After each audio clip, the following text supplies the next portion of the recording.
Good evening, everyone. I'm Father Chad Hatfield, the president of St Vladimir Seminary. I want to welcome you to this presentation this evening by Dr. Paul Gavrilyuk on Christian leadership in a time of crisis. And I also welcome all of you who are joining us online.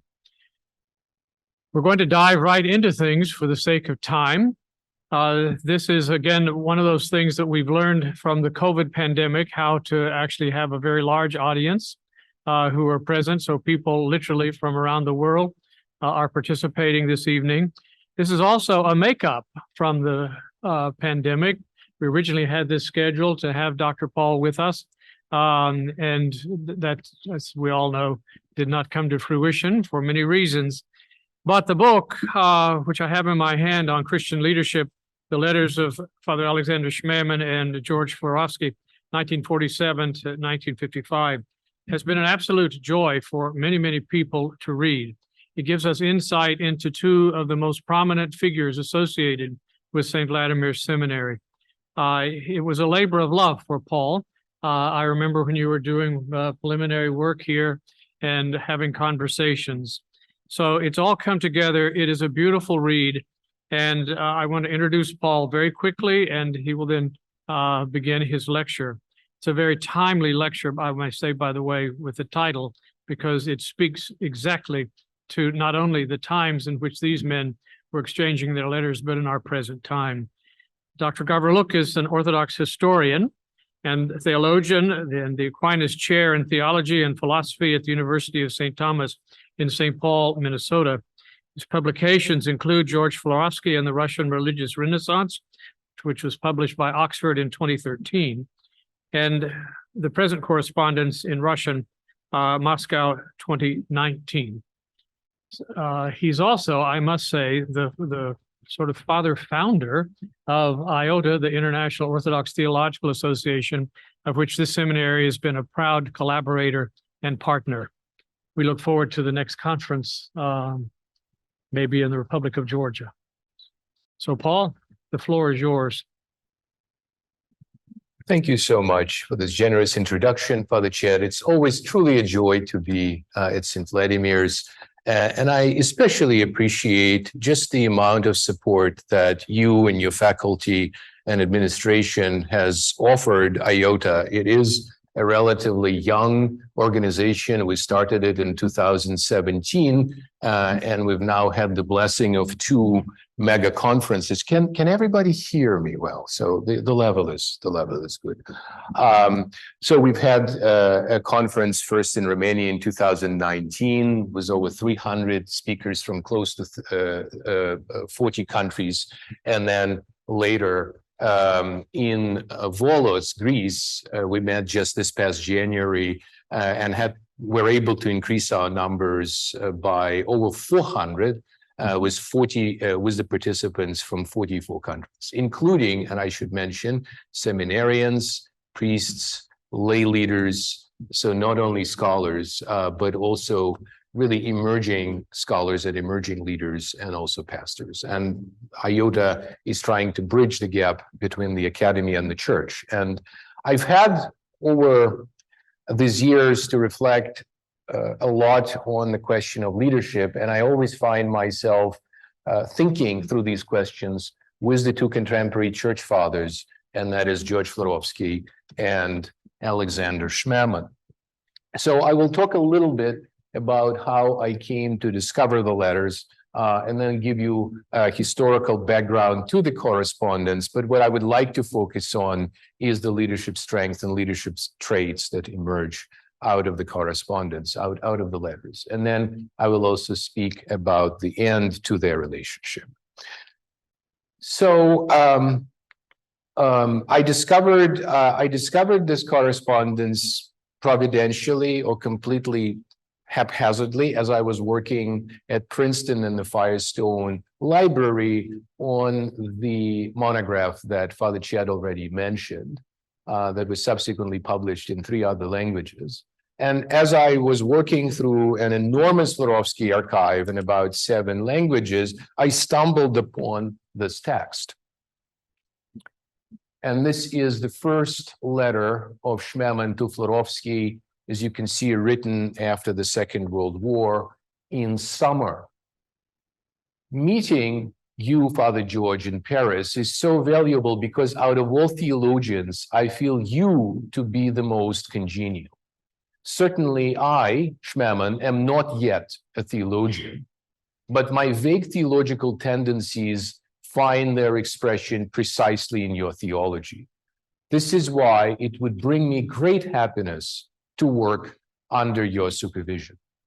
So writes Schmemann in 1947 when he's 25, and Florovsky is 20 years he's older. So Florovsky is approaching 53. And so when I discovered this text, I, as a historian, immediately understood that I struck gold. Nobody has actually talked about this correspondence. Nobody mentions it in any of the sources or any of the biographies that we have. And I would encourage, by the way, by this lecture, if you were interested in producing an intellectual biography and spiritual biography of Schmemann, I think there's a lot of work to be done in that area. And I think we could always benefit from yet another look at Florovsky's intellectual and spiritual development. But I think especially as far as Schmemann is concerned, this is a work still waiting to be done. So we have Matushka Juliana's important testimony, and let us say his wife's testimony, but we certainly could benefit from more.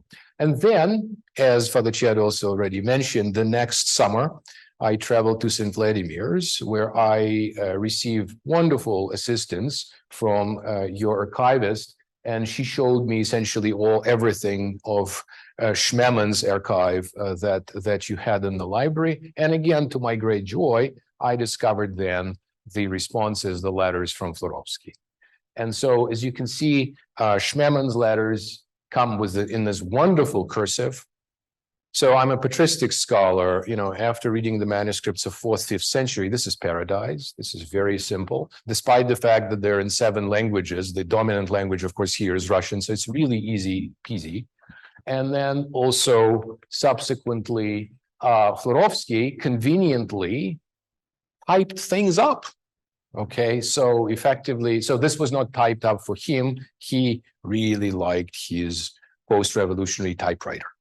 And so Florovsky, responding to Schmemann, did us great service by rendering his handwriting, which was a bit more challenging. His handwriting, of course, quite intelligible. So as far as the sources are concerned, there aren't tremendous textual issues with what we have in this case, with the record we have. Unfortunately, as it often is the case, our record is somewhat patchy on the side of Florovsky's responses. So as you can see, what we presently have is 56 letters from Schmemann, and we only have 26 extant responses from Florovsky. So there is a little bit of imbalance there. And that was one of the reasons for my choice of putting Schmemann's name first and Florovsky's name second in the title. It really just has to do with the condition of the sources in this case. One interesting element that I'd like for you to pay your attention to, and that is, as you can see, after a lacuna of 13 years from 1955 to 1968, there's one letter from Schmemann. Okay, if you're intrigued, it's something that I will weigh on at the very, very end of today's presentation. So a historical background, and also one of the reasons why I called this leadership in a time of crisis. You can think of the first part of the 20th century, and this was also a way in which Florovsky refers to this period as a time of a permanent crisis. Now, why would it be permanent? Well, if you're not convinced, 3 revolutions in Russia, 1905 and 2 in 1917, and then, of course, the 2 world wars. And so intellectually, Florovsky himself is formed both in the pre-revolutionary Russia and then the Russia that is already engulfed in the world wars. He himself spent his his youth and then subsequently his college period in Odessa, which at that point was a part of the Imperial Russia. And then it's in 1920 that his family decides to leave at that point already a Russia that was in the hands of the Bolsheviks.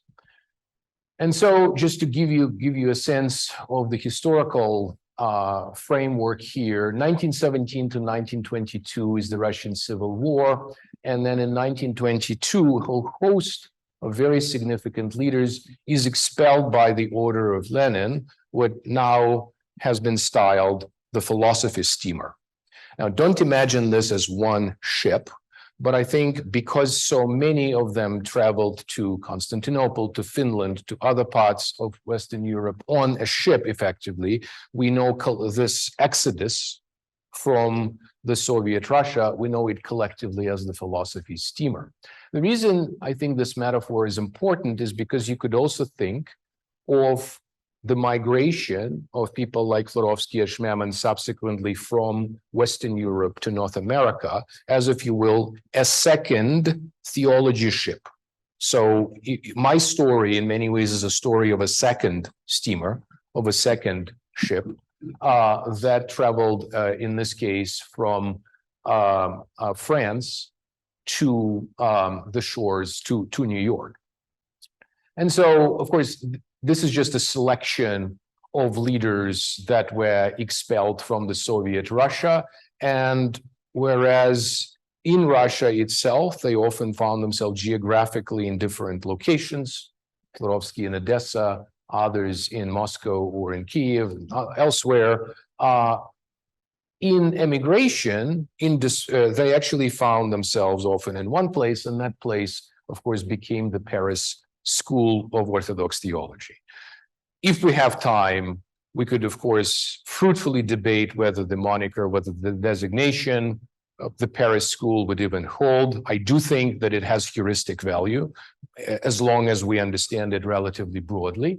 And it's in the 1920s that St Serge or St Sergius Orthodox Theological Institute in Paris that will become the center of Orthodox theology, and also an important school for priestly formation. This is how the Institute's faculty and students looked like in 1931, in that crucial period between the two wars. So I put Florovsky for you in circle. At that point, he was not yet ordained. So, so at that point, he was not yet ordained. And then this is Sergei Bulgakov, Metropolitan Yevlogy, who was really this very significant founding figure and a very, very benevolent, important figure protecting this very, very fragile enterprise. Anton Kartashov, who was Schmemann's professor of church history. Then you have Fedotov, who would subsequently also travel to North America and would teach at the newly restarted, refounded St Vladimir's Seminary. And then you have a number of other important lights. So this is how, and then of course also hieromonk John Shakhovskoy, who will become, of course, Bishop John of Shakhovskoy of San Francisco, again, also traveling to North America. So this is how the Institute looked in 1931. So this is at a time when Schmemann would have been 10 years old. And so at this point, Schmemann would have started as an altar boy, but by the age of 16, St Sergius Institute would become an important spiritual home to him. So, of course, this is also the rise of the Nazi Party in Germany. This is the period of Stalin's purges in the Soviet Union, and it's also a period of Great Depression in the United States. And as a result, the seminary life, both in the United States and also abroad, would be crippled.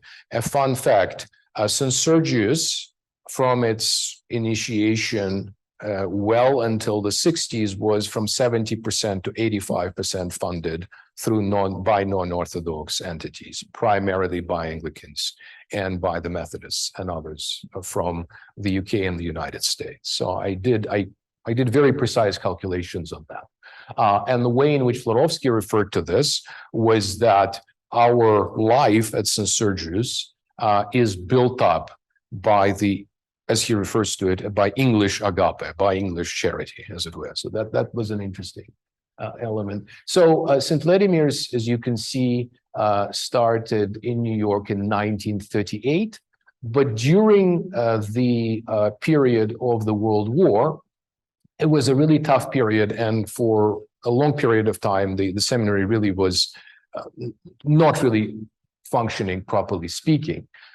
During this very period, as you can see, Florovsky teaches in Yugoslavia, whereas Schmemann studies at St Sergius. So if you're asked the question, was Schmemann ever Florovsky's student? The answer to that is no. Properly speaking, he actually never took courses from Florovsky. And as we can see, meanwhile, in the United States, St. Vladimir's remained mostly closed.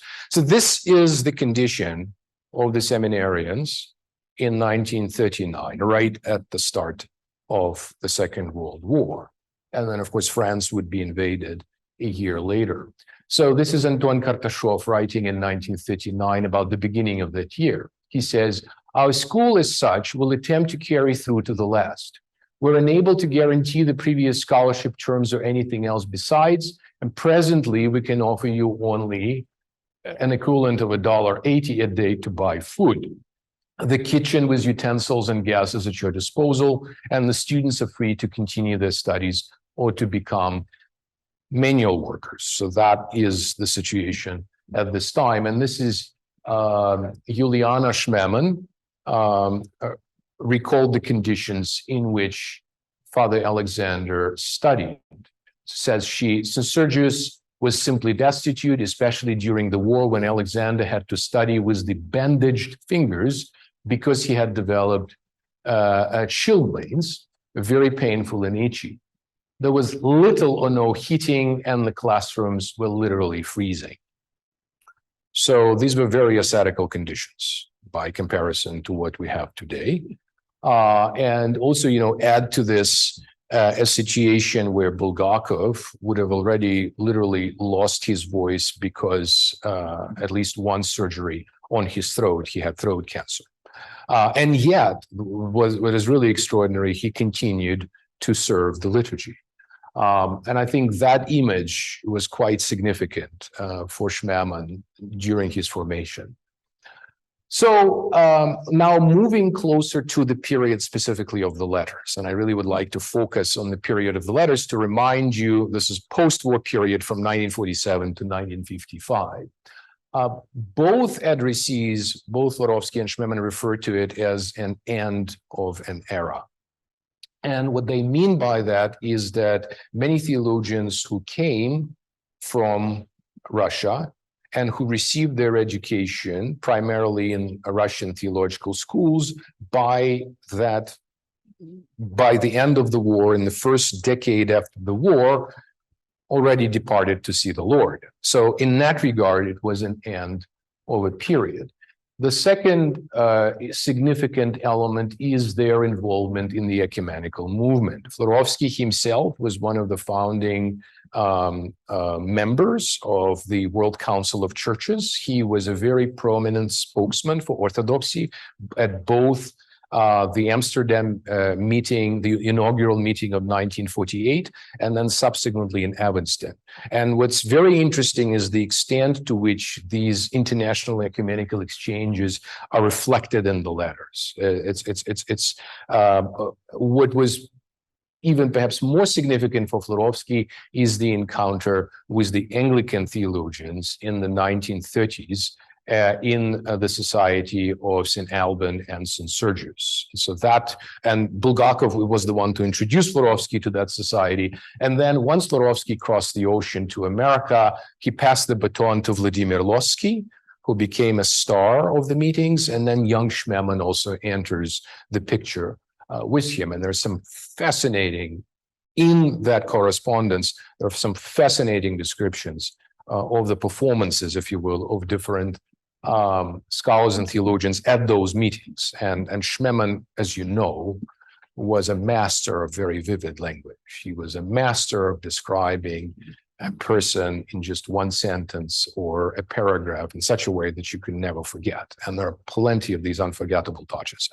I might give you a few examples during Q&A, but I'd like to move on. It's also a period where you have the so-called return to the sources movement within the Francophone Catholic thought, ressourcement, or return to the sources. What kinds of sources? Well, a return to Eastern patristic sources read historically. It's a return to scripture and also a return to the historical sources of the liturgy. And what affected Schmemann especially is precisely a return to the historical sources of liturgy and liturgical movement. So that becomes important. And of course, Florovsky's neopatristics is offered as a very, very significant voice in this process. I would argue, by the way, that Florovsky stumbles upon the notion of recovering the fathers for the sake of the renewal of contemporary theology even earlier than his colleagues, than his Jesuit and Dominican colleagues, with whom, of course, he would have interacted in Paris. But it's not really a question of who was first. It's the fact that they shared a similar set of interests, meaning important Anglican, Catholic, and Orthodox theologians shared an interest in the Church Fathers, and particularly also an interest in the forgotten voices and distinctiveness of some Eastern Fathers. Now, this is also a period of the influx of the so-called displaced persons, and these were either prisoners of war or also concentration camp survivors, both to Western Europe and also the overflow of them to North America. Why is this important? Because that also meant that the church membership in most churches, Orthodox churches, was effectively on the rise. And we can also speak to a relatively strong church attendance and also an environment in which theological education was not a priority. What was a priority is sort of keeping up the liturgical life without really paying much attention to catechesis, to education, etc. So that's the sort of world that Florovsky discovers when he crosses the Atlantic. So let me also say a few words by way of just generalization. What sort of story do we have in the letters? Okay, so first of all, we can think of the letters as a prequel to the Schmemann diaries. How many of you have heard of Schmemann diaries? Okay, how many of you have actually read Schmemann diaries? Oh, good, right? It's very interesting that diaries have certainly made a big splash in many Eastern European countries, which sort of surprised me, actually, but they have. And so, and I think one could certainly speak of the correspondence as a prequel, only if diaries are a monologue of a mature theologian looking back at his life, reminiscing about certain parts of his life, in some sense, retractions of certain things, then what we find in the letters, instead of a monologue, we find a dialogue, and we find a dialogue of two generations, because again, Florovsky was 28 years older. We find also the tale of two cities.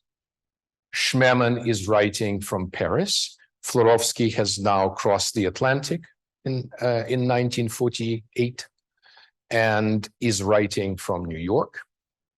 And so it's a story of, in many ways, it's also a story of emigration, because it's a story of how Schmemann and his family, with tremendous difficulty, was making precisely this trip across the Atlantic. So in that regard, it is also a story of what I would call the second steamer.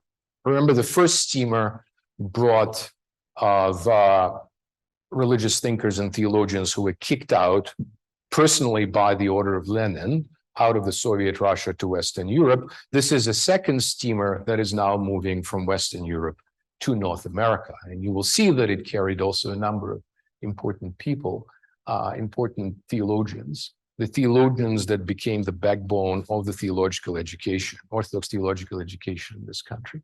It is a story of hardship. It's a story of tenacity and courage. And it's also a story of creative partnership and friendship between these two titans of Orthodox theology with a rather dramatic end. Okay, so this is the company that carried them to the shores of North America, still in existence. Only so I think it's pronounced Cunard. Is that yeah? And so it's still, but it's presently it's exclusively in cruising business. Okay, so just does cruises. But at that point, it did business travel, and so as you can see, Florovsky and his wife Ksenia Ivanovna Florovskaya arrived to New York City in September of 1948, and that is the period and that is the year during which St Vladimir Seminary is reopened. And actually everybody is waiting for Florovsky because everybody understands that without a figure of his importance, it would really be very difficult to move ahead.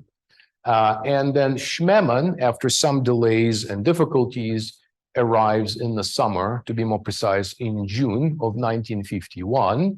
And of course, he arrives with his wife, Juliana Schmemann, and also their 3 children. So this is a story of how Schmemann followed Florovsky to New York. So these are the conditions under which the Schmemann family left. And this is a letter written about a month before Schmemann's family arrived. And you can see on the photograph is young Father Alexander with his wife and 3 children on the very day of their departure to America. So I write Schmemann. I've now written to you all this time because I've not written to you all this time because as you can imagine, there was no end to our troubles and worries. We're grateful to you and your wife for your help and care. Now, here's what happened to us. Despite all the measures we've undertaken, the whooping cough acquired such a nightmarish form that it became obvious that to depart before it was simply impossible. And we're talking about the epidemic effectively affecting all family, but especially children. So children were especially vulnerable to this. This caused us to move the departure date to June the 8th. I'll not go into details, but my youngest daughter, Maria, had complications in her lungs, which required, so penicillin was, as you know, discovered during the World War. And so it's the discovery of this antibiotic that saved her. And nighttime worries and relapses. We've gone through all tribulations. So right now, thanks be to God, the improvement is so radical that the acute period can be considered past. So it's only after the recovery of his youngest daughter, Maria, that Schmemann's ventured across the ocean. So you can see the reality of the pandemic was very much in their mind. So it is a story, it's a profoundly human story. It is a story of hardship, and Schmemann is also incredibly, wonderfully descriptive about the life at St Sergius, about students, about his colleagues, and he doesn't often describe the older generation in particularly flattering terms. And so one element that I would like to introduce is an element of caution as to how we read letters and how that genre compares to a genre, let's say, of more formal treatises, or even things like, let's say, Augustine's Confessions that were still meant to be for a very, very, very broad audience. They were still meant to be public. And with letters, it's a more complicated situation because on the one hand, the 2 addressees kept them. So they kept them, they left them to us in the archives. We were, of course, allowed also to publish the letters by the family of Schmemann. But at the same time, and this is something that Florovsky, I think, very insightfully says about the letters of Vladimir Solovyov, and that I think applies mutatis mutandis to the letters between Schmemann and Florovsky. So writes Florovsky about Solovyov. The free and unencumbered expressions of Solovyov's letters make it possible to bring to light and give form to vague hints and unfinished speeches, when in print, Solovyov not always expressed himself fully or in such a way as to convey his thought adequately and precisely. At the same time, letters are certainly a duplicitous and treacherous medium.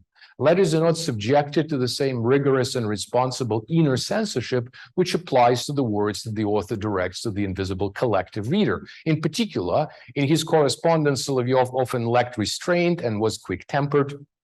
Florovsky could have applied this to himself.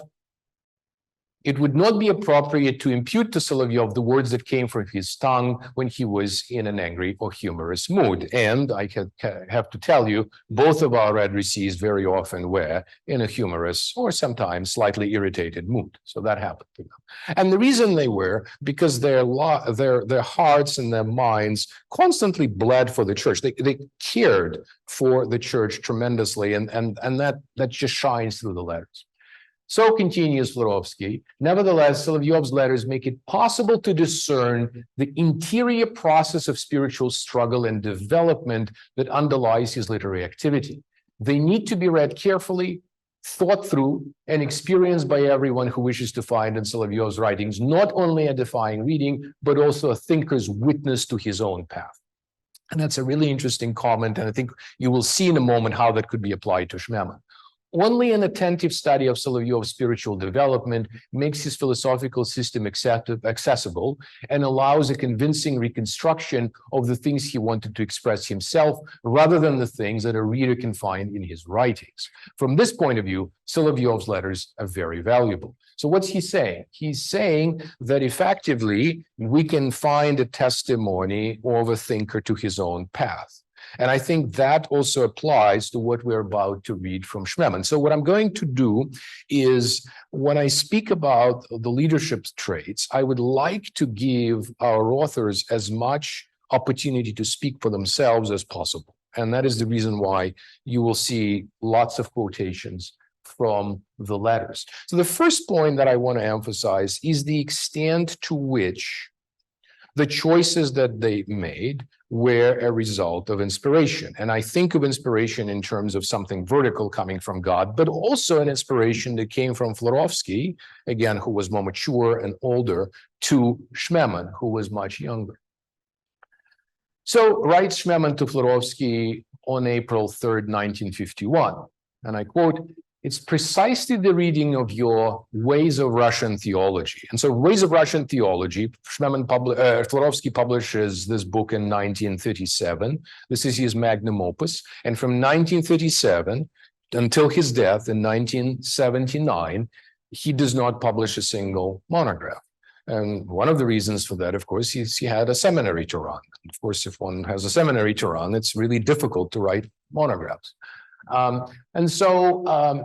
So when I was 16, so Schmemann reads, and this is a fairly complex book. I mean, some of you who might have tried reading the Ways of Russian Theology would readily recognize. So Schmemann reads this at the age of 16 and says, "It lit in me the fire of theological eros, which has convinced me forever that theology is a service to the church and is impossible without living service to church with word, life, and faith."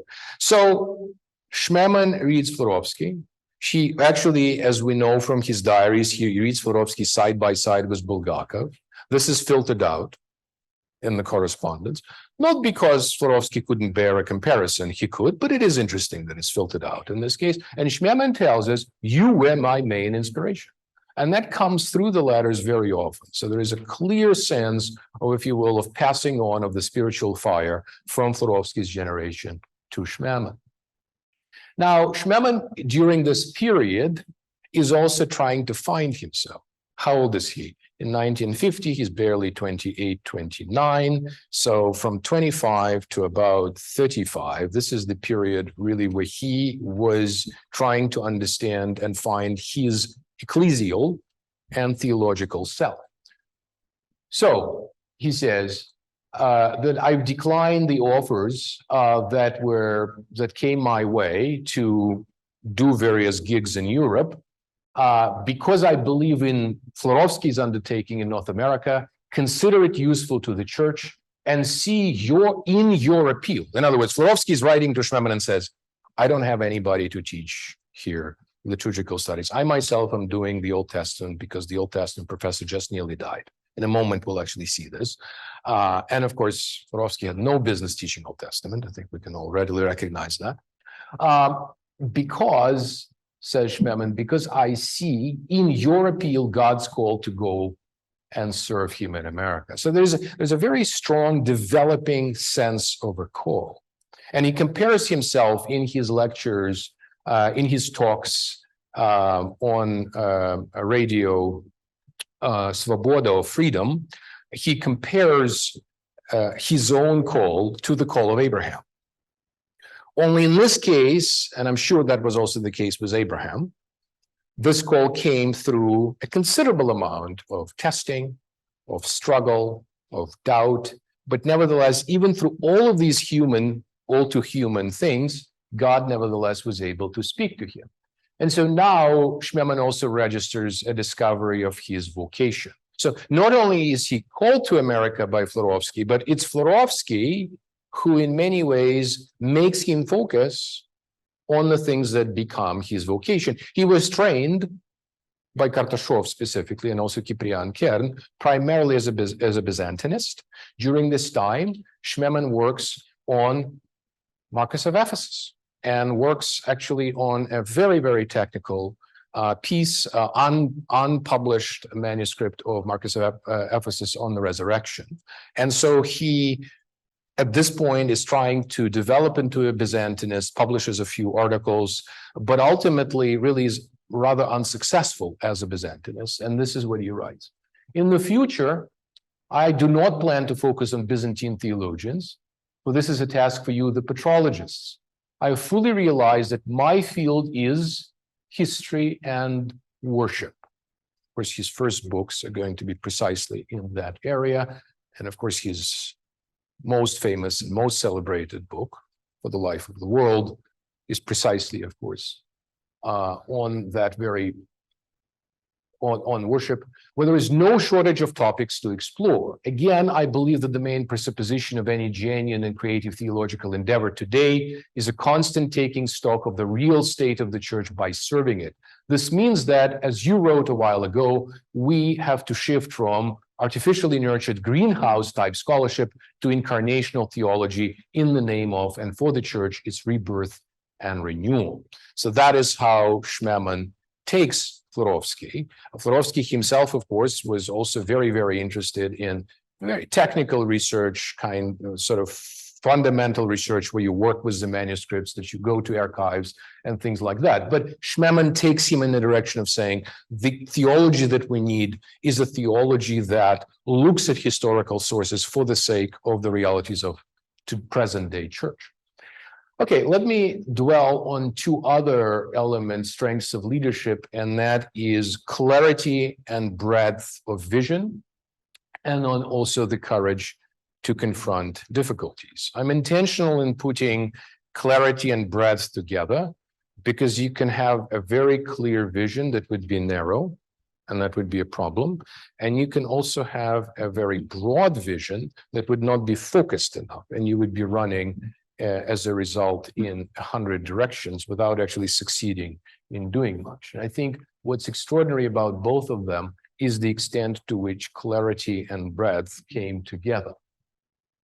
So this is Florovsky's really daring vision, and this is from a fundraiser in October 1949. So says Florovsky, we have to understand what we really need today, what the church needs. We don't need simply a professional school in which some few people are trained for the ministry, people who would be able to conduct services in the church and to carry on the routine work. We don't need simply craftsmen, we need masters. We do not need simply routine ministers, we need prophets. And he continues, as Theophan the Recluse said, what we need now is a band of people who would go everywhere and set the world on fire. To be able to do so, they must be burning themselves with this spiritual fire. Now, what we need to do in America is not only to have a modest school, a professional training college, we need a school of prophets who would have a spiritual and intellectual strength. We have to produce a band of people able and desirous of going abroad into the world to carry with them the true knowledge, the true understanding a burning conviction, and a power of persuasion. So Florovsky really was setting the bar fairly high, and people remarkably followed him. Now, this is Schmemann writing, and this is as far as the vision for orthodoxy is concerned. This is Schmemann writing to Florovsky in 1949. Says Schmemann, in my opinion, the main ideological impediment to the future of orthodoxy is the cultivation both by the Orthodox and non-Orthodox of some sort of noumenal, meaning purely mental, purely intellectual, organic distinction between the East and the West. In Orthodoxy, the non-Orthodox seek and the Orthodox offer, instead of the Catholic heritage, understood as universal, of the entire church, some sort of peculiar East, the Slavic soul, mysticism, and the rest. As a result, the Orthodox theologian has to witness to some Oriental stream instead of the fullness of the Catholic heritage. For this reason, the things that invariably enjoy success are Holy Russia, elders, etc., instead of the Catholic tradition. This is simply a disaster, but nobody suspects that Holy Russia itself and the elders and many other things must be evaluated from the standpoint of the tradition. So what you have here is a vision of tradition that is truly universal and truly embraces the best both in the East and in the West. And then he continues, in this regard, it would be very good if you, as today's university recognized leader of Orthodox theology, were to write a programmatic paper, a manifesto of sorts, regarding the contemporary task of Orthodox theology, in which you would clearly and distinctly demonstrate that it's necessary for Orthodox theology itself to return to the Catholic heritage of the one and not only Eastern Church, and would demonstrate, you, Florovsky, how harmful this Orientalist excitement is, both among the Orthodox and the non-Orthodox. This is Schmemann writing in May 1949, and as we know, Florovsky publishes his essay, The Task of Orthodox Theology, sometime in October of the same year. So whether this is a coincidence in the meeting of the minds, or this is a case where a junior theologian actually suggests something that was already germinating in the mind of Florovsky. Also, we should say, of course, journals published your prose really fast back then, clearly. It only took about a month. So what were the challenges? What were the things that really required Christian courage? Rapid growth,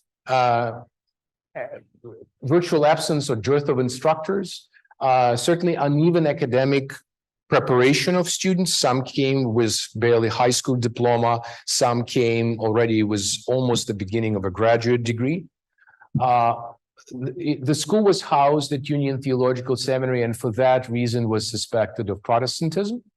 And Florovsky himself, as you can see, was just overwhelmed with, overloaded with teaching, administrative responsibilities, and also couldn't say no to speaking engagements. It's a relatively simple thing to say no to speaking engagements. He didn't. So this is how Florovsky describes the situation at St Vlad's in November of 49. I am afraid that you, Schmemann, are going to remain in the old world. And I won't insist, but I also won't hide that this would be a big disappointment and simply a catastrophe for me, says Florovsky. For the amount of work is increasing here unexpectedly, but there are no sowers. Arseniev has at last succeeded in penetrating one ecumenical committee. After the first meeting, I received a complaint from Clarence Craig, who was on that committee, that he has to put up with a hysterical psychopath, who after a third phrase enter a state of unintelligible excitement and instead of theology pours a stool-softening lemonade. It took me some time to translate that, okay? Our secretary and pathetic Old Testament scholar had a stroke, and I had to take upon myself the responsibility of teaching an additional year of the Old Testament. Florovsky did not always speak of his colleagues respectfully, as you can see. And so there is, meanwhile, says Florovsky, the seminary is growing. There are already 27 students. We organize chapel services. I preach daily during morning prayer. Metropolitan Theophilus has become fond of us, recently paid me a sudden visit, spent 2.5 hours, and practically turned everything over to me.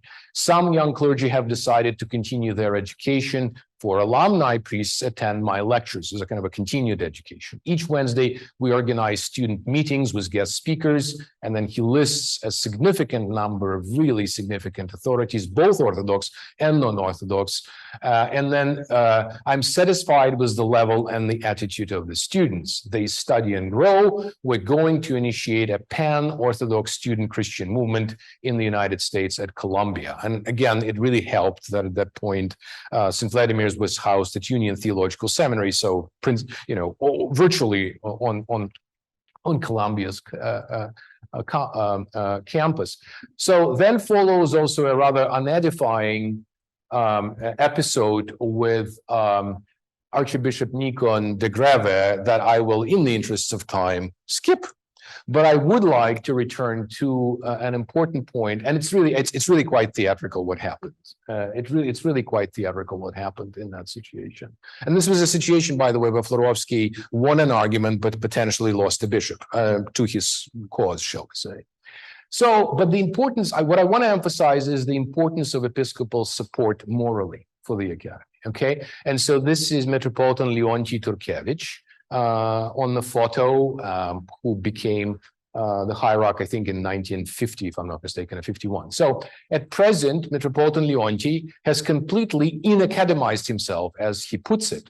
At first, on the occasion of my Florovsky's departure for Cambridge, Massachusetts, and Boston, and in view of my exhaustion from work overload, he offered to substitute for me and started to come every day, offering 3-4 lectures. Just think about that for a moment. Just think about it. Just take this in, please, okay? Not always on the assigned subjects, but with great enthusiasm. When I returned, he offered to give lectures on the Old Testament, which was his specialization in the Kyiv Theological Academy. This makes things easier for me, and on this account, I see him all the time. He shares meals with us, and his active participation in the life of the academy is very important for public opinion. We cannot be as easily accused of quote unquote Protestantism. Now it tends to be those belonging to the Moscow Patriarchate that level such accusations. So one of the things that you have to do as a leader, you have to constantly deal with absolutely stupid and outlandish accusations. Okay. I shouldn't be turning. I shouldn't. Okay. I should. I mean, I should. Look, and the more outlandish the accusations are, the readier, unfortunately, the people to actually believe that those things are true. And of course, that was nonsense. And Florovsky labored hard to disprove it. Although, frankly, he wasn't in a reactive mode most of the time. He was really in the mode of a builder, positively, most of the time. Two other elements that are significant: discernment of talent and also mentorship of students. And I think this is where I think there were somewhat two different sides to our heroes. Florovsky tended to be much better and cultivate the best students academically, and Schmemann truly could become all things to all students. So in many ways, Schmemann, I think, was a kind of a paternal figure to many of them, and even a friend to many students. But Florovsky had tremendous sense for talent. And so, of course, he brought in Schmemann, and then with him also a year later came Serge Verkhovskoy. And then after Florovsky's departure, Schmemann then brought in John Meyendorff. So again, this is a story of that second theological steamer. And so I would like to wrap up, because I'm mindful of the passing of time, by pondering the question, what is it that brought us to the point of the break between these two remarkable figures in 1955? And we have a very revealing letter that Schmemann wrote on February 22, 1952. And think about this as roughly after about 7 or 8 months in North America. And so writes Schmemann to Florovsky. He says, and this is Schmemann's vision for what seminary education should primarily be. He says, as I understand it, the seminary is first and foremost a formative institution, and its purpose is the formation of future priests. Sometimes Schmemann presented Florovsky's vision somewhat differently, and I think it's a bit of a caricature, but it's a caricature that has probably some grounds in reality. Florovsky hoped also that a seminary could become a basis for a research institute on the model of Dumbarton Oaks. I should say, by the way, that there are letters that suggest that Schmemann himself also shared that desire, but then ultimately he really pushed back from that.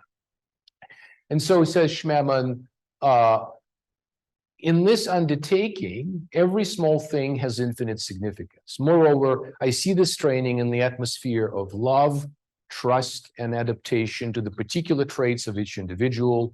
Any training that is based exclusively on a system of demands, threats, and sanctions, I count ineffective. Florovsky did bring with himself the kind of demeanor and the attitude to seminary education that prevailed in pre-revolutionary Russia, and it was much more authoritarian, much more sort of top-down, and it was instantiated also in the sort of character of his father, who himself was a seminary dean back in Odessa. So, says Schmemann, one may compel a person to do many things, but this doesn't form him. One can and may demand things that are possible for a person to fulfill. Meanwhile, not because of my desire to defend the students, but out of my deep conviction, I believe that our present program of studies is extremely overloaded. I'm convinced that the students cannot learn in such circumstances, and that the whole seminary lies in a state of harmful nervous stress, which makes well-planned education and training nearly impossible. So out of really good and best intentions, Florovsky, it could be said, overloaded the program of studies academically. I'm sorry, what am I doing here? Continues Schmemann, the same letter, same crucial letter of 1952. A haphazard sequence of courses, and this is his critique of Florovsky's curriculum, an abnormal number of credit hours, the absence of a general plan, this leads to the students lacking the inner attentiveness, and that is one thing necessary to be able to learn the course material. Moreover, teaching makes sense only when it's commensurate with students' ability to comprehend. Above all, the students must draw power and energy from a common idea, from the common perception of the seminary as one spiritual whole, where everyone in his place looks after and cares about the common good. Frankly, in Paris, I couldn't spiritually accept the faculty meetings, which resounded with inexplicable hostility towards the students. I'm younger, yes, 28 years younger. I've recently been a student myself, and I know that laziness, inattentiveness, and lack of responsibility can hardly be addressed with sanctions and threats, which on the contrary lead to trickery and cutting corners in different ways. And so I think at that point, Florovsky should have let Schmemann loose. In other words, he gave to him the responsibility of the dean of students, and he probably should not have micromanaged him. And Florovsky couldn't really get out of that particular role. And I think in both cases, we're also dealing with people that on the one hand, again, are not afraid to confront difficulties, but on the other hand, we're in fact conflict prone. Florovsky was perhaps somewhat more conflict prone than Schmemann. And then finally, and you can see that I deliberately put this in red, it's very difficult for leaders to be fair to opponents. And partly this has to do with a sincere desire to protect the common good. But I think as Christians, we need to try to at least make that effort. And in retrospect, one cannot say that both Florovsky and Schmemann, in the crisis that developed by 1955, which had to do with different visions for the seminary education, and also had to do with different temperaments. And so there was clearly a psychological incompatibility. And also the fact that these two great minds, truly great minds, functioned in a somewhat closed space, literally closed, because they lived in one building, you know, not sharing the same flat, but still there was perhaps too much interaction between them. And I think that affected also this relationship. So here are the facts, because I'd like to dwell on the facts rather than speculation as to what precisely happened. So the Schmemann family, as you can see, is actually evicted from their apartment at Union Theological Seminary in the beginning of June. And then a week later, Florovsky submits his letter of resignation as the Dean of St Vladimir's and leaves the seminary shortly thereafter. And he's actually picked up by Harvard Divinity School, in which he spends several years of his life until his retirement at Princeton. And Schmemann several years later becomes, of course, the seminary's dean. As I already mentioned, while we cannot track the exact trigger of their eventual parting of the ways and of their conflict, we could be relatively certain that we are dealing with two different leadership styles. We're dealing with two somewhat different approaches to students, and also we're clearly dealing with two individuals that were not psychologically compatible. It is a story, I want to emphasize, of profound creative partnership that lasted for years. And those years were absolutely formative and absolutely crucial and vital for the seminary. But there had to come a point at which the seminary was simply no longer a place fit for both of them. And so Florovsky departed and Schmemann stayed. So Schmemann's last letter to Florovsky, written 13 years after their parting of the ways, says Schmemann, and this is the last letter that remained unanswered, at least in words. So says Schmemann to Florovsky on the occasion of his 75th birthday. I do not know whether you will respond to this letter or not, but during these days of your jubilee, I would like you to know that over these long years, there hasn't been a single day when I didn't think of you and pray to God that He Himself, using the ways known to Him alone, would perform a miracle of victory over everything human or to human that casts such a tragic shadow over our relationship. With all my soul, says Schmemann, I believe that if not in this world, then in Christ's eternity, dans la douce pitié de Dieu, in the sweet mercy of God, it will come to pass that we're closer to each other than to the many people who perhaps, without knowing it, added fuel to the unnecessary and meaningless fire. But is it really so impossible in this life? You know, as much as Schmemann was an admirer of the eschatological dimension of life, this is a question, but is it really so impossible in this life? I want you to know that for me, as long as I live, there can be no greater joy than the restoration in Christ and by Christ's grace, which washes away everything and conquers everything of our relationship, which in its ultimate depth was based, I believe, on Christ alone. Whether or not this comes to pass, I leave for you to decide.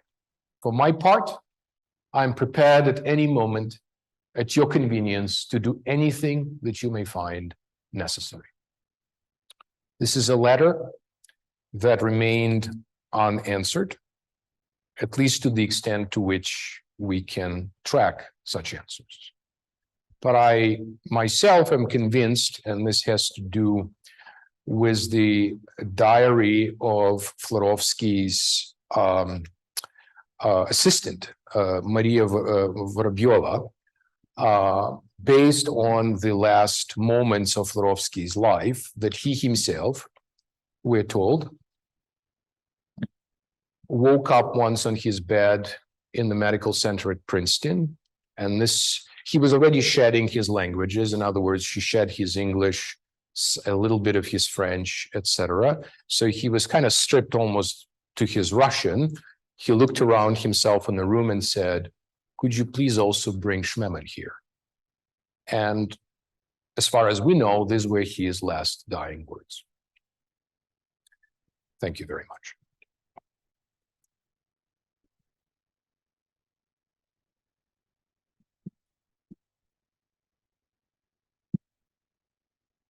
Thank you, Dr. Paul. That was absolutely brilliant. And I know there are lots of questions that are out there. Believe it or not, Dr. Alex and I have some board duties to attend to shortly, but Dr. Buteniev will lead us through a period of question and answer, if you're okay with that. But before we move on further, I would like to actually read some reflections written by Ted Basil on both of these figures that we've heard tonight. And those of you that know Ted know that he arrived here, in the days of Noah. He's just been here for a very long time. So I'll read his reflections. Ted says, I personally knew Father Alexander first as a new MDiv student in 1969, and from 1973 when he hired me as staff until his death in 1983. He was my confessor, teacher, and boss. His lectures and sermons were profound and inspiring. Following his lectures and sermons, my classmates often met and discussed the meaning of a particular class or sermon. His ability to teach transcended just merely delivering information. The way that he communicated always inspired and made us thirst to hear more.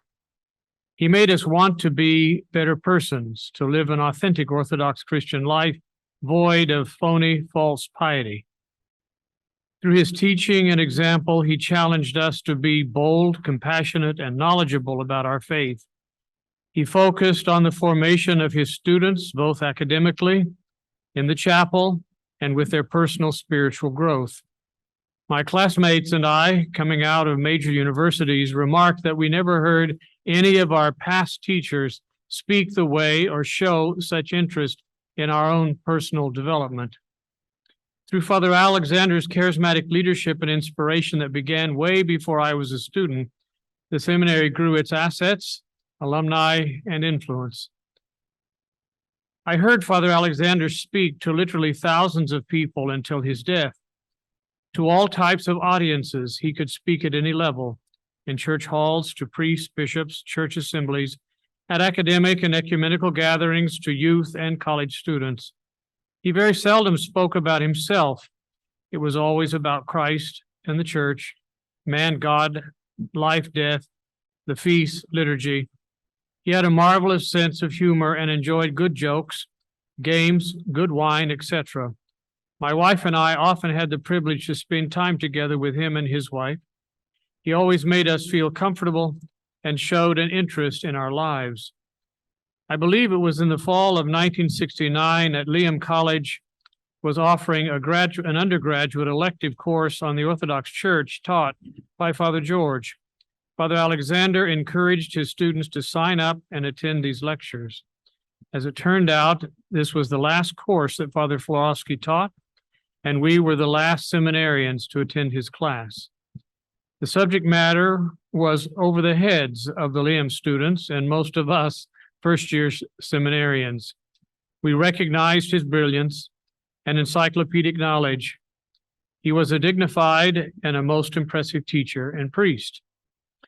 I spoke with both Professor David Drillick and Father Paul Shafran, and by the way, Father Paul is 101 years old. Father Paul is noted in Paul's book. Father Paul was a student of Father George and a close personal friend and helper to him and his wife while they lived out their remaining years in Princeton. He said that Father George was a most dignified man and carried himself as a priest always. He gave SVS broad academic recognition and status by establishing a world-recognized faculty. He wanted all his students to be university trained. He expected much from his students. I think it's significant that Father Florovsky willed his large library and all his remaining financial assets to SVS. Father Paul said that because he needed funds in his latter years, he had to sell his papers to Princeton. According to Father Shafran, who taught at SVS and was a longtime member of the board, Father Alexander very early in his life was recognized as a leader and had the gift of wisdom and discernment beyond his years. David Drillick's office was next to Father Schmemann's for almost 20 years. Father Schmemann often debriefed him on the state of SVS, the church, and international geopolitical affairs. He said Father Alexander never admonished or told him what to do. If one exhibited competency and love of the church, Father Alexander provided an institutional atmosphere where one could grow and use talents for the good of the church and Christ.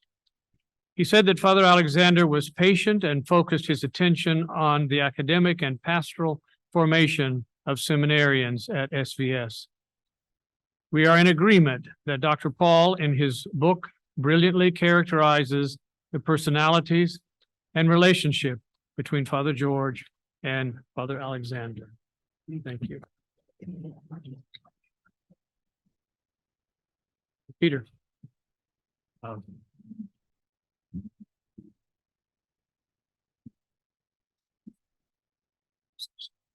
Our Dean, Dr. Alex Tudoria, asked me to be present here and to make just a few quick remarks, partly by way of kind of a response, but really just as a way to fill some ideas in. For those of you who can stay a little bit longer, I'll maybe speak for 5-10 maximum minutes, and then hopefully we'll have some time for some questions, and there is a reception for those of you present in person. For those of you watching on Zoom, you're welcome to have some refreshment on your own. I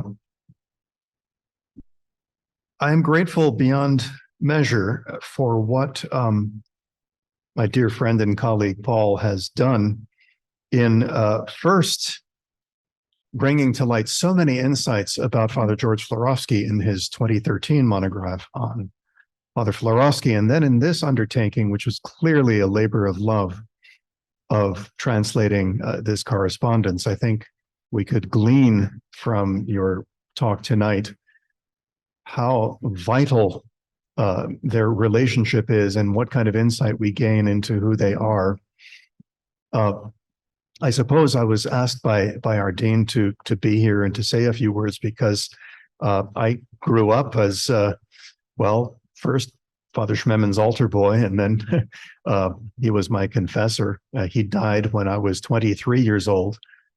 He was an uncle figure in my family. He was my Dziadze Sasha, but never just my Dziadze Sasha, because I knew him to be a giant. And in my family, there were many kind of rather high-achieving people, but Father Schmemann was never just Dziadze Sasha. He was also Dziadze Alexander Schmemann, together with Dziadze Johann Meyendorf, who were together these two giants. The thing that a translation like the one Paul gave us helps us with is the perennial need to reassess who these men were. Each of them played a very, very different and very, very strong role in the shaping of the church, certainly in America, but also outside of America. Florovsky primarily as a patristic scholar and philosopher, really a historian and philosopher. The depth of his knowledge was just beyond belief, but his uncanny ability to give clear expression to, for example, what is church tradition?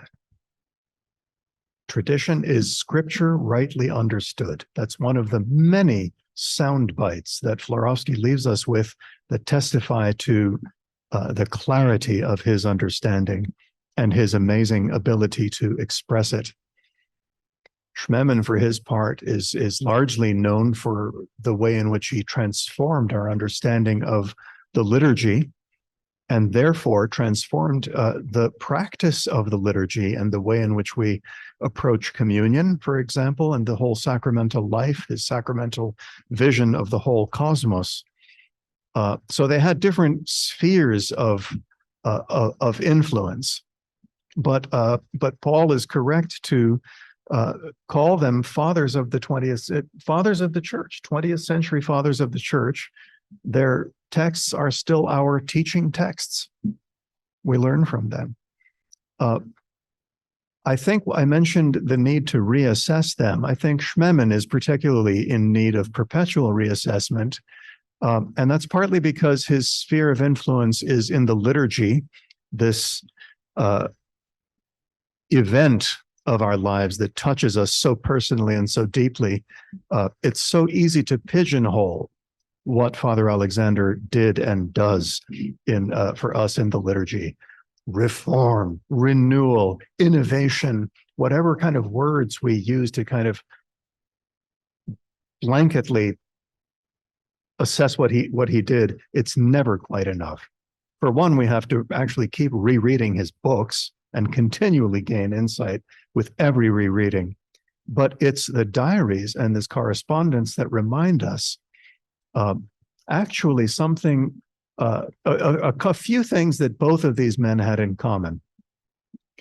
And that is, apart from their unspeakably deep love for the church and their priorities for the church, never as an institution, never as a political instrument, but as the body of Christ. So apart from that love, which kind of preceded everything and guided everything they did, a couple of things come to mind. And one is that they were both very much men of the world. They never saw the need to flee the world. Yes, not of this world, but in the world. You know, the closing words of Father Schmemann's famous Thanksgiving sermon were, "Lord, it is good to be here." Quoting Peter, of course, at the feet of Christ at the Transfiguration, but it's good to be here in this world. There is beauty here. Father Schmemann used to love to go to New York City and just see in the faces of people and in their eyes the image of God. You know, so the world and its culture was not something to run away from, but something to infuse, obviously, with Christ as a prophet, but also to learn from. They were men of the world in that they read poetry, they loved art, as Father Chad read Father Ted Basil saying, you know, humor, jokes, wine, you know. So they were men of the world. What else did I say that they both are? Yes, they were both loving, but also very critical of Russia. And the whole ways of Russian theology that Paul mentioned was a massive, scathing appraisal of, well, it was appraisal of certain trends within 19th and 20th century Russian theology, but of much of the Russian project. And Father Schmemann too, and Father Meyendorff too, even as they absolutely loved Russia in all of the best of what Russia had to offer, they were critical of it. They had a critical distance from it, something I could really, really respect. And I think today is appropriate as well in a special way. And then finally, what comes out of this correspondence is their deep missionary impulse. They ended up in France as exiles, but they came here voluntarily with a very, very clear, each of them, first Florovsky, then Schmemann, as we saw, with a vision that the people of this country are ready for and need the Orthodox Church. They need Christ as he is preached and celebrated and understood in the Orthodox Church. And it is really thanks to that vision that not only this school exists, but that so much of what was built also before them, you know, by the immigrants who came here. But it's thanks to that missionary impulse that we have the church we have today. So again, just that need for reassessment of both of them that is truly given such a good push by what you've done, Paul, in translating the book and then in speaking with us this evening about it. And so thank you for that. Let us open it out to 3, 4, 5 questions if we can. Shall I, Deacon Harrison? Thank you, sir. Thank you so much for the book, especially for the book, and then for the talk. I have 2 questions. One is short, which is I heard when I was a seminarian here that one dispute between Schmemann and Florovsky, and I don't remember if this comes up in the letters or not, was that Father Florovsky wanted actually the Board of Trustees to include non-Orthodox people. Have you heard this before? And that Father Schmemann wanted to limit it, or maybe his people behind him wanted to limit it to only Orthodox people. Is this true? Is there a truth to that history? That does not come through in the correspondence. I think as a matter of fact, of course, there was a very strong support by Van Dusen, the president of Union Theological Seminary, for the Orthodox presence at Union at that time. And there was also, I think, a support even at the level of Eisenhower, who then was the president of Columbia University, for the presence of them. So I would not be surprised at all if some members of the board, or at least would have been simply influential figures outside of the Orthodox circles. I think the misperception, therefore, then would have been by some more insular Orthodox, or Orthodox for whom somehow a seminary in the heart of New York City was not pious enough, not monastic enough, not Orthodox enough. The misperception would have been, well, if there are resources that they might therefore control somehow theology ideologically. Nothing could be further from the truth. There never was, for example, any kind of ideological control that Anglicans exercised over St Sergius, or Methodists exercised over St Sergius. It's just patently not the case. And yet in emigre newspapers, these types of accusations were used. So I think this is probably, I would not be surprised. Let me put it this way. I can only speculate because I simply do not know the details in terms of the makeup of the board, but it would not surprise me in the least if some very, very influential figures that were the friends of Orthodoxy in its impoverished and exiled form, that would have seen in it a very significant counterweight to, well, what was seen as the Soviet threat.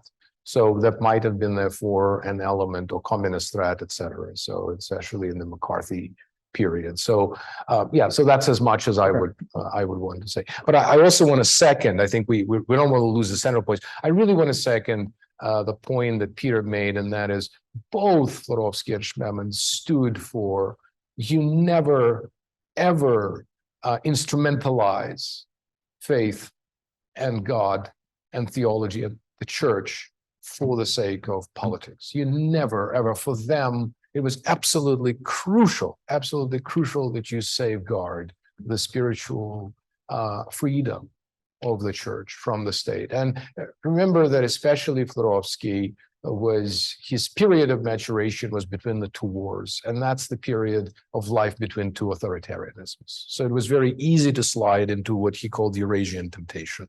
And Florovsky really emerges out of it by saying, no, the ecclesial always trumps the political.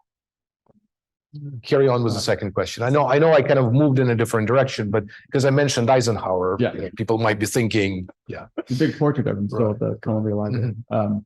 It's actually sort of related, which is, I don't know if you chose the title or if there was an editor or something, but I like that it's on Christian leadership. It's not on Orthodox leadership, Orthodox Christian leadership, Russian Orthodox leadership. It's on Christian leadership.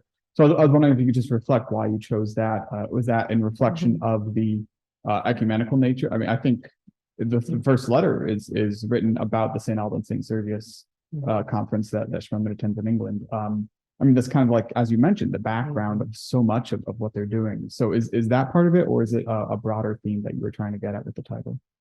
It's a great question. The choice indeed was mine, but it's always in conversation with the publisher, and I think the choice is apt.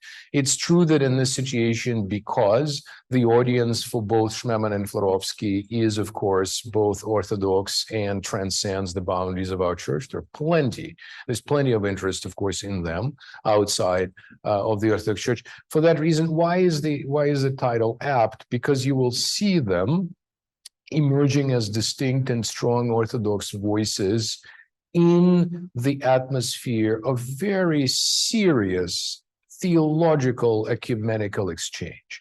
And by ecumenical exchange, I do not mean ritualized peace talks of professional ecumenists that after 50 years have completely run out of steam and no longer know what they're actually doing with each other. What I mean is conversations about the subjects that truly matter, and very often the conversations that were relatively informal. And actually, out of that informality, so many insights of Florovsky and Schmemann emerged. When I say insights emerged, I do not mean that simply there was some kind of mechanical borrowing. What I mean is a true meeting of the minds and exchange with people like Dobie Bateman, for example, on the Anglican side, or with Dervis Chitty, for example, and Vladimir Losky. There's a moment that Schmemann describes, where he says that Dervis Chitty, and this is an Anglican historian who wrote a book under the title Desert, a City. So he was really enamored of Eastern monasticism. This is a kind of a recovery of the spiritual beauty of Eastern monasticism, specifically in the Anglican context. And Chitty says at one of the meetings of Society of St Sergius and St Alban, he says that the West is like a sleeping beauty that is waiting for a kiss of a prince from the East. And Vladimir Losky stands up, comes up to the podium, and publicly kisses Dervis Chitty. Now, of course, in the 21st century, who knows, Vladimir Losky might have been suspended from the Theologians' League for such behavior. But in that particular situation, this was taken to be, and of course, Schmemann says everybody was appalled, actually. I mean, Schmemann says this was a bit too much. This was a bit too theatrical and too much. But I also think that Schmemann was a person who could not put up with a kind of an equal in the room. And the reality is this was a Vladimir Losky of already the mystical theology of the Eastern Church. And this was a Schmemann that didn't really have much to his credit at that point. But what he already had was a leadership potential. What he already had was an emerging vision for the church, et cetera.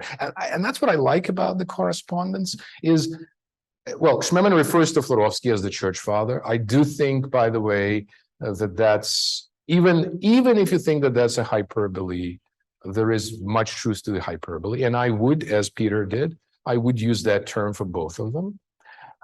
And the reason I would use that term for both of them, because I do not see the church fathers as something exclusively in the past or something that we just put a wonderful halo around and pronounce infallible and forget about. I mean, that is the worst thing we can actually do to them, if that is all we can do.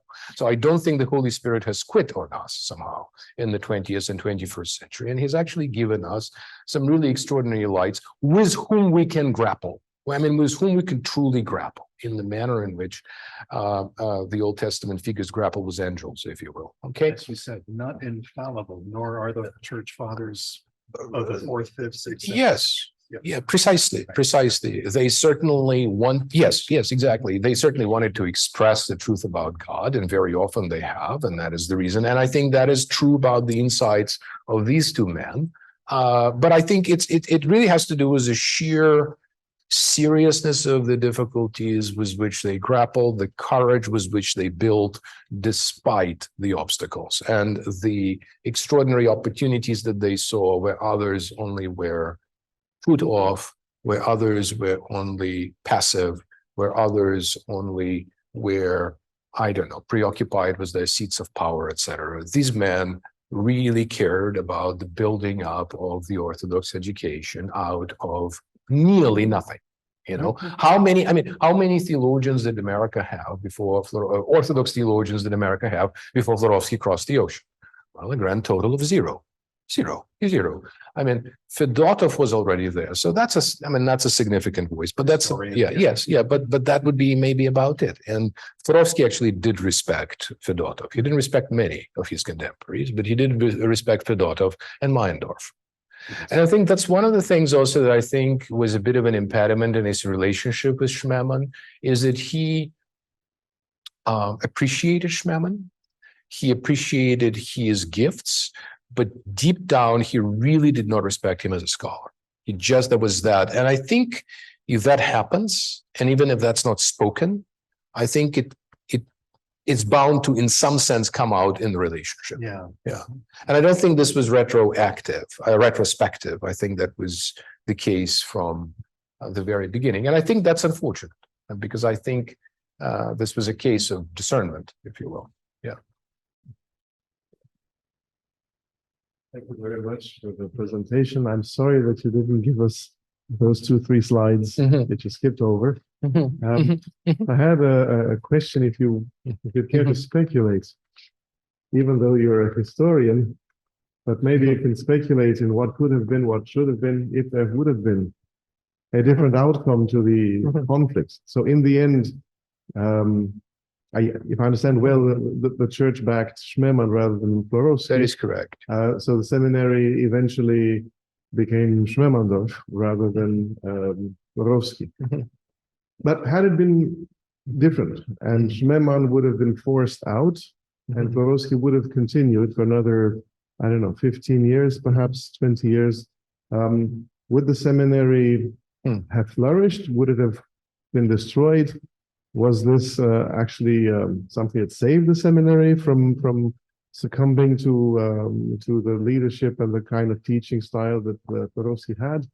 Would the church have flourished? Would there have been an autocephaly of the OCA? And if you care to speculate on what could have been, if anything. Thank you. Well, thank you. I mean, that's a very difficult question. I would not wish to say that somehow, let's say, Florovsky, if Florovsky stayed and Schmemann left, that would have spelled the end of the seminary. I think Florovsky at that point already brought in Verkhovskoy. It's likely that he would have brought in some others. He probably had about 10 years or so of leadership. He was at a point where I think he was no longer at his acme, if you will, at his sort of a peak as a scholar, but he was already sort of moving towards the dawn of his years, if you will. I think that we know that Florovsky came to Metropolitan Leonti and asked Metropolitan Leonti to choose whether Schmemann or he. And this is the type of question you don't want to ask a bishop, because the answer was the Board of Trustees has chosen and you have to leave.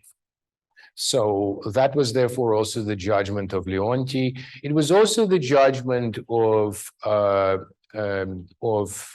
John of San Francisco, of John Shakhovskoy, that Florovsky, as scholar, sometimes was just incredibly direct and perhaps abrasive even in relationship with others. And so it's not that Schmemann at that point already was this incredibly diplomatic figure. I mean, he also had still some space within which he could grow.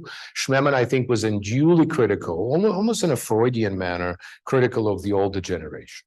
I mean, to the point of, for example, calling his instructors at the St Sergius Institute, because this was Kiprian Kern, Anton Kartashov, and Kassian Bezobrazov. So all three of them just unfortunately happen to have K's in front of their names. So what does Schmemann do? He abbreviates this to, yes, you've got it, to KKK. None of them, of course, had anything to do, let me be very clear, with Ku Klux Klan and the white supremacist movement, but you can see what that can do, right? How that can stick. So this is a case we have to filter. This is a case where we read this stuff and it's entertaining, but it has nothing to do with reality, but it expresses Schmemann's dégoût, his disappointment, if you will. And he was a rather impatient young man, I would say, and I think that also comes through. But there is also one thing that I would mention. It's really, really important for the older generation to recognize the value in the junior faculty and also support the best, or generally speaking, performing junior faculty. And if that doesn't happen, then you would have people like Schmemann leaving. because that could have been found various ways in which St Serge could retain Schmemann. And I think that would have been, of course, again, because the departure of Schmemann was a great loss to St Serge. And the departure of Meyendorff was a great loss. And even despite the fact that the two seminaries tried to understand this in terms of exchange, the reality is that these were Europe's losses that became North America's gains. So I don't think I do, maybe I didn't directly answer your question, but I think my meandering answer gave you at least some food for thought. But I wouldn't, again, I think Florovsky was larger than life. I think Florovsky put the seminary on the map. I think Florovsky was somebody, he was a figure that everybody could reckon with.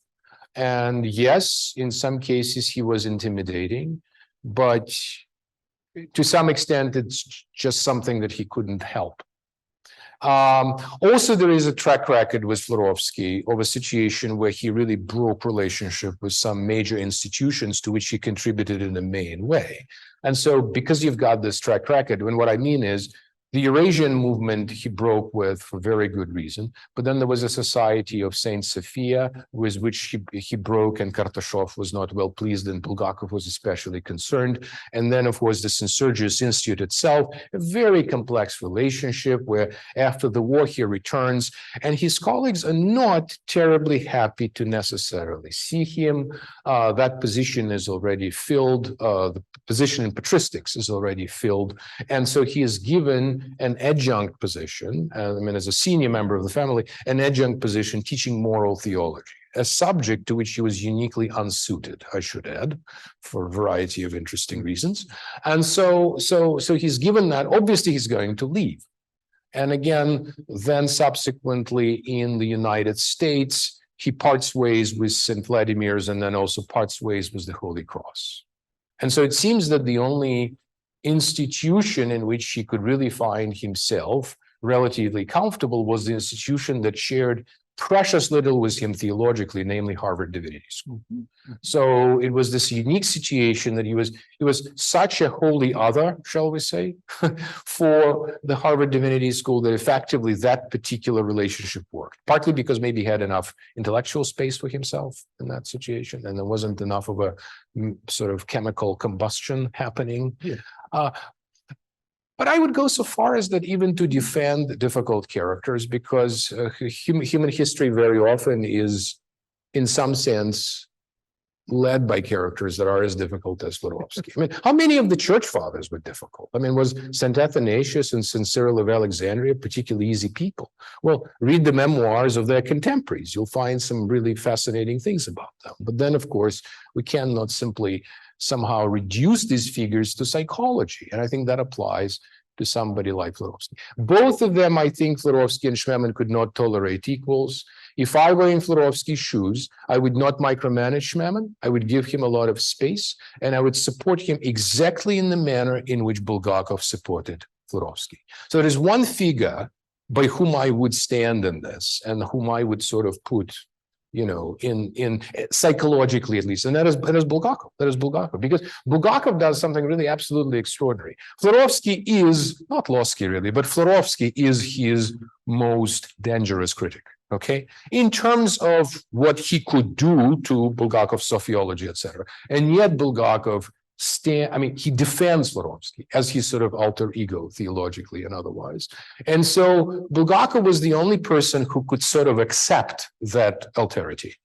And Florovsky, I don't think, could accept the alterity in Schmemann, despite the fact that intellectually, Schmemann, in fact, owed so much to Florovsky and really remained under very, very strong influence of Florovsky's historiography of pseudomorphosis and other things. So I think that element, at least in early Schmemann, remained very, very strong. So it's really remarkable how Florovsky still found something, a kind of a bone to grind, I guess.